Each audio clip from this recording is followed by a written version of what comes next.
हुआ था उसके बिल्कुल बरअक्स हुआ है।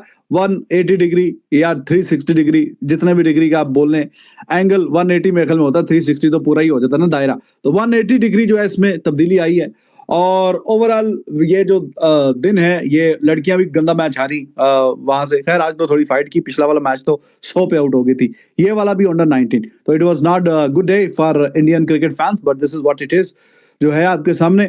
देखो यार, टेस्ट मैचेस में it's all about the sessions कि आप कितने सेशन कोई ना कोई जीते। बीच में ज्यादा सेशन जीतेंगे तो जाहिर है कि आपका ज्यादा चांस रहेगा कि आप ज्यादा मैचेस जीतेंगे। जब आपने 7 सेशन हुए हैं टोटल, 7 भी बस नाम की हुए हैं, 6.5 ही बोल ले आप, एक सेशन भी अपने नाम नहीं किया, तो आप कैसे कोई टीम टेस्ट मैच जीतेगी? नहीं जीतेगी, बिल्कुल नहीं जीतेगी। अगर आप पहले वाले मैच की और इस मैच का कंपैरिजन करें तो इंडिया एज अ यूनिट खेला, एज अ टीम खेला, ज्यादा लोगों ने अच्छा परफॉर्म किया और बीच में एक दो पॉडिकाल की परफॉर्मेंस नहीं आई या जुरैल की, बाकी मोरलेस सब ने परफॉर्म किया। इस मैच में उसका बिल्कुल बरक्स था। पिछले वाले में ऑस्ट्रेलिया की तरफ से उस तरह की परफॉर्मेंस नहीं आई, as a unit as a team ही उनकी तरफ से परफॉर्मेंस नहीं आई। इस वाले मैच में as a unit as a team as individuals उनकी तरफ से ज्यादा लोगों ने परफॉर्म किया और इंडिया की तरफ से बहुत ही कम परफॉर्मेंसेज आई। सेशन टू सेशन भी पीछे और प्लेयर टू प्लेयर भी जो परफॉर्मेंस है वो भी पीछे। और फिर उसके अलावा आपका जो बैटिंग का कोलैप्स है वो भाईजान रोज की कहानी हो गई है। पिछले मैच में हमें लगा कि 487, पता नहीं कितने ही अरसे के बाद इतना बड़ा टोटल देखा इंडिया की जानिब से, वरना हम देख रहे हैं 200, सवा 200, 250 बहुत हो गया, बहुत मुश्किल से 300।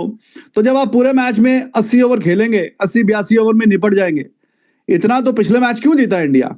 वो तो खैर ओपनर दोनों जो हैं जायसवाल और केएल राहुल, वो उस तरह की partnership once in a life sort of आती है कि 200 की पार्टनरशिप होगी जनाब ऑस्ट्रेलिया के खिलाफ, ऑस्ट्रेलिया में खेलते हुए ओपनर ही खेल रहे हैं, तो मैच तो खत्म हो गया था। कहानी उन्होंने ही खत्म कर दी। 46 रन की लीड थी, 200 की वो, 250 और उसके आगे जो चल सो चल, उसके ऊपर जिनके रन आए हैं वो समझे कि बहती गंगा में सबने हाथ धोए बीच में, including Virat Kohli. To be very honest, I would be little blunt but this is what it is.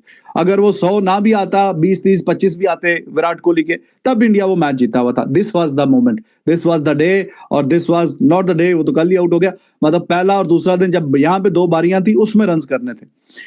तो खैर जब आप 80-82 ओवर खेलेंगे तो फिर आप कैसे मैच जीतेंगे? फिर तो छुट्टी हो जाएगी, फिर तो काम टाटा बाय बाय हो जाएगा। तो एज अ यूनिट अच्छा परफॉर्म नहीं कर सके, इंडिविजुअल परफॉर्मेंसेस भी नहीं। और इंडिया की जो बैटिंग के मसाइल हैं वो आप इसी से देख लें कि नंबर 7 पे आने वाला जो बैट्समैन है, जो कि ऑलराउंडर है, that's why he is there.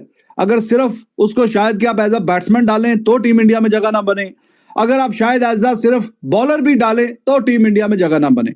Team India में वो खेल रहा है तो एज अ ऑलराउंडर खेल रहा है, ताकि फास्ट बॉलिंग में भी मदद करे और बैटिंग में भी आगे बैटिंग करे। नीतीश कुमार रेड्डी की मैं बात कर रहा हूं।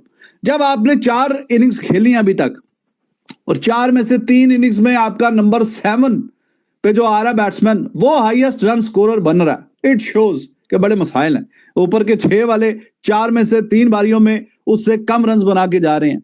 तो ये सारी तो कहानी आपके सामने ही है। हाउ इज इट पॉसिबल कि नंबर 7 वाला बंदा आगे वही हाईएस्ट रन स्कोरर बन रहा है और ये 4 में से 3 बारियों की ये कहानी है?